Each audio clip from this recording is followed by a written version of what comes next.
নতুন নেতা যারা ইন্টারিম সরকারের ভিতরে আছেন এদেরও অনেক এপিএস পিএস বহুত টাকার মালিক হয়ে যাচ্ছে। আমাদের দেশে তো দেউলিয়া করে গেছেন উনি। সেটাকে ফিরিয়ে নিয়ে আসা যায় কিনা, রাজস্ব আয় যেন বৃদ্ধি পায়। এই বিষয়গুলো নিয়ে একটু আইনগত ব্যবস্থা নিতে হবে।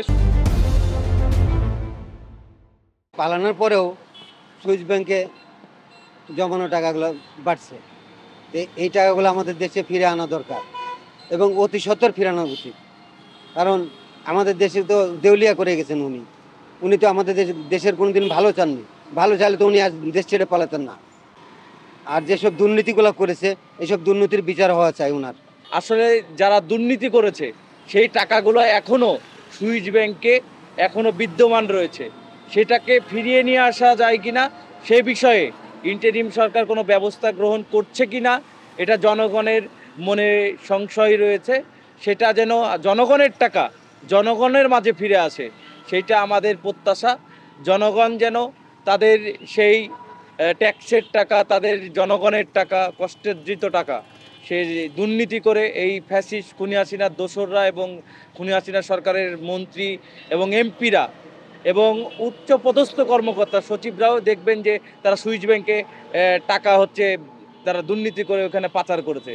সেই পাচারকৃত টাকা দেশে ফিরিয়ে অবশ্যই আনতে হবে। ডক্টর ইউনূস সাহেবের উচিত হলো দেশের টাকা যেন দেশে ফিরে আসে। রাজস্ব ব্যাংকে বৃদ্ধি হবে আইন।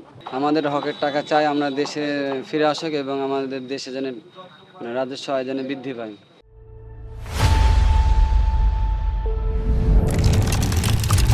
বর্তমানে আমরা লক্ষ্য করতে পারছি যে আওয়ামী লীগের পথেই আরও সুইস ব্যাংকের টাকা বৃদ্ধির কারণ নতুন নেতা নতুন নেতা যারা ইন্টারিম সরকারের ভিতরে আছেন এদেরও অনেক বাড়াচ্ছে যে আসলে তাদেরও এপিএস পিএস বহুত টাকার মালিক হয়ে যাচ্ছে। এদের মাধ্যমেও সুইস ব্যাংকে টাকা পৌঁছাচ্ছে। দেশের টাকা তো দেশে ফিরিয়ে নিয়ে আসা উচিত, এটা তো আমাদের হক। তত্ত্বাবধি অন্তর্বর্তী সরকার যে আনেছে উনি এটা বিষয়টা দেখাটা উচিত আমি মনে করি। গরিবের টাকা জানে ফেরত আসে আমার কাছে, সরকারের কাছে আবেদন জানাই। আমরা অবগত আছি যে আমাদের দেশের অনেক অর্থ ইতিমধ্যে পাচার হয়ে গেছে বিগত ফ্যাসিস্ট শেখ হাসিনার আমলে। তো সেই অর্থগুলো আমাদের দেশে ফিরিয়ে আনার ব্যবস্থা সরকার কি করছে এগুলো একটু দেখতে হবে।